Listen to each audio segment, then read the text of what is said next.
The burial grounds of Crete, where 40 years ago the battalion laid its dead.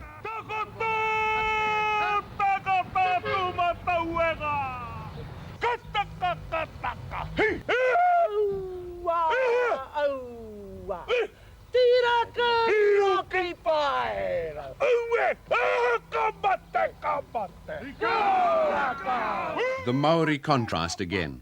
Hymns and haka, tension and tears, fierce response to the trembling memories. What else can men do? All the pride, all the loss, the waste, the hurt.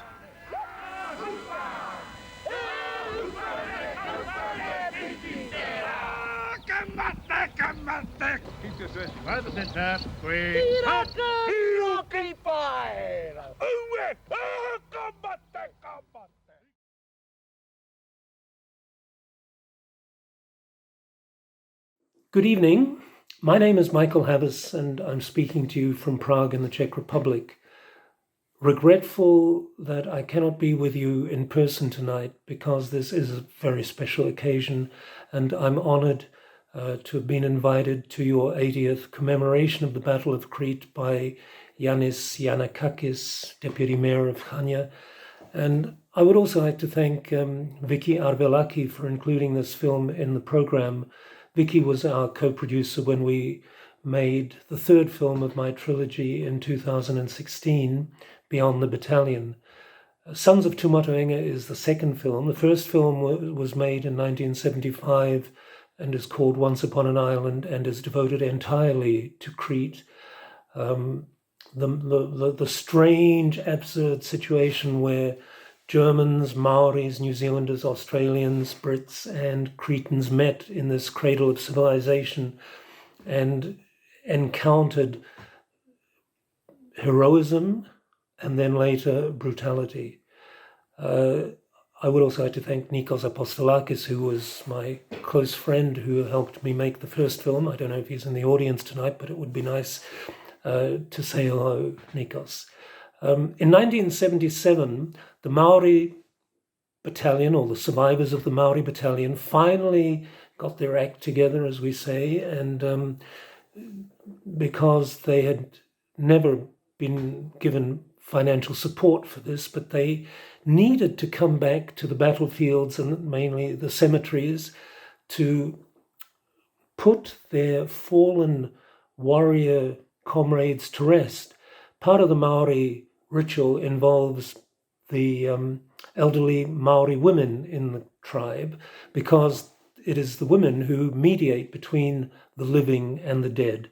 And of course, during the war, when 650 Maori soldiers died, were killed, there had been no woman and they were just buried wherever it was possible. So on this boat, they were all coming back with their wives to do the rites that were necessary.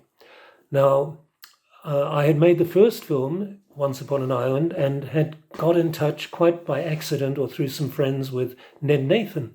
Ned Nathan was a Maori soldier who had been badly wounded during the battle and had failed to get off the island during the evacuation. He was wounded in the eye quite seriously, and Andartes had taken him to Sklavapula to a medical doctor there, Dr. Torakis, and for several months Ned was kept hidden in a cave, and his food was often brought to him by a beautiful young lady called Katina, and they fell in love in that strange Cretan way where you don't tell anybody. And after the war, Ned came back and he married Katina and he took her to New Zealand. And so suddenly I had this connection to the Maori people and to the Cretan people. And I decided, well, actually, what happened after that was 2 years later in 1977, when the battalion decided to go back, TV New Zealand wanted to make the film, of course, because it was an exotic, exciting trip. But Ned Nathan said no. Michael was the first European in New Zealand to show interest in the Maori people. And if he can get the money, we want to make the film with him because we've seen his work and we trust him. So this amazing friendship actually created the film you're about to see tonight. Now, one has to realize that these men were on a boat.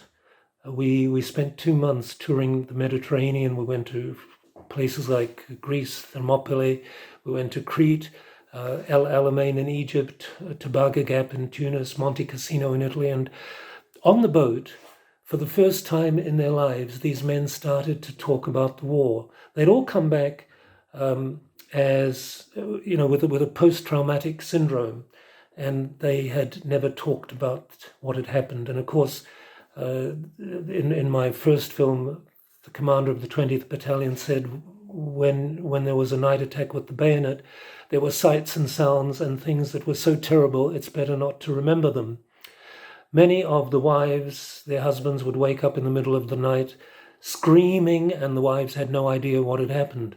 So on this boat, I was privileged as the only European in the group to actually witness what really was a 2-month therapy session, because the men started to talk about what they had experienced, and they remembered their fallen comrades, and they remembered particular events and attacks, and they started to talk. And the women, of course, began to pick up what had happened. So it was an amazing spiritual experience.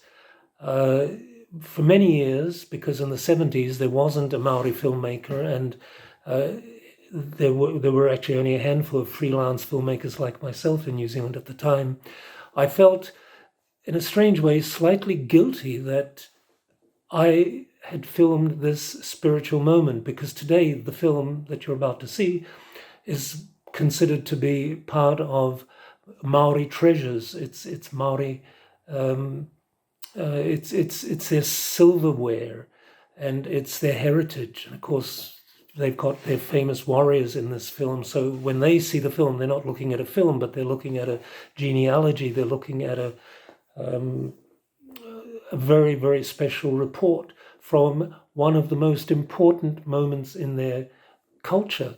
Now, the Maoris went to war in World War II as volunteers. Their leaders said to them, if we don't help Mother Britain, if we don't fight with our Pākehā, with our European fellow citizens, we will be left behind. This is what we have to do to improve our position, our social position in New Zealand. Now, 80%, it is said, of the Maoris at the time, before World War II, were living in rural areas in the country. And it is said that probably 80% of the New Zealanders, the white New Zealanders, had never even met a Maori.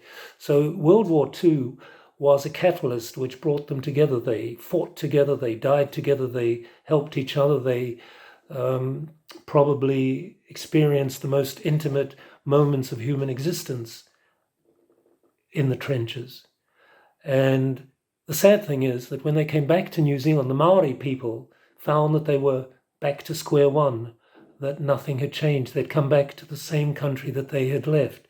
In fact, in the 70s, when there were, as I was saying, there were no Maori filmmakers, they were punished for speaking Maori in school. When they played rugby, because they're excellent rugby players, and of course today everybody, the whole world watches them do their haka when the All Blacks play anybody. But in those days, when they went to play South Africa, because of apartheid, they were granted honorary white citizenship to enter South Africa, so that the Springboks, the South African rugby players, could touch these brown bodies.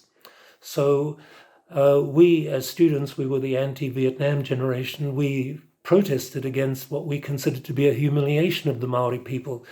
And it was not until the 80s when they started to make their own films, mainly because there were land issues that had been suddenly discovered, where the British had taken advantage of an agreement that they'd signed with the Maoris in 1840, the Treaty of Waitangi. But there was also this rugby issue, and there was a tour in 1983 where we almost, in New Zealand, ended up with a civil war, because the older generation, like not my parents, but many of the middle-class white parents, said sport has nothing to do with politics. And we said, but you can't humiliate our Maori brothers when they go to South Africa by giving them honorary white citizenship. So it has been a painful journey, and this film has become a very important momentum. It's like a memory of what happened. I was fortunate to film the soldiers. They were still alive. Today, when we were making the third film, there was only one Maori soldier left. So you're going to see some very important people for New Zealand, for the development in New Zealand, which has since become much better. The relationship between Maori and Pakeha, Europeans, has improved. There are, of course, many things which still need to be made better. And just in closing, let me say that this film, which you are seeing tonight, will be screened in Wellington on the 20th of May as part of a commemoration where the sons of Ned Nathan, I was told, will be present. So in some ways, please think of it as a bridge between Crete and New Zealand, where New Zealanders will be thinking of their friends in Crete, and the Cretans can be thinking of their friends in New Zealand and the sacrifice that they made here. I hope you enjoy the film, and if you have any questions or want to know anything, get in touch with Vicky and she can put you in touch with me. It would be a pleasure. Thank you very much, and good night.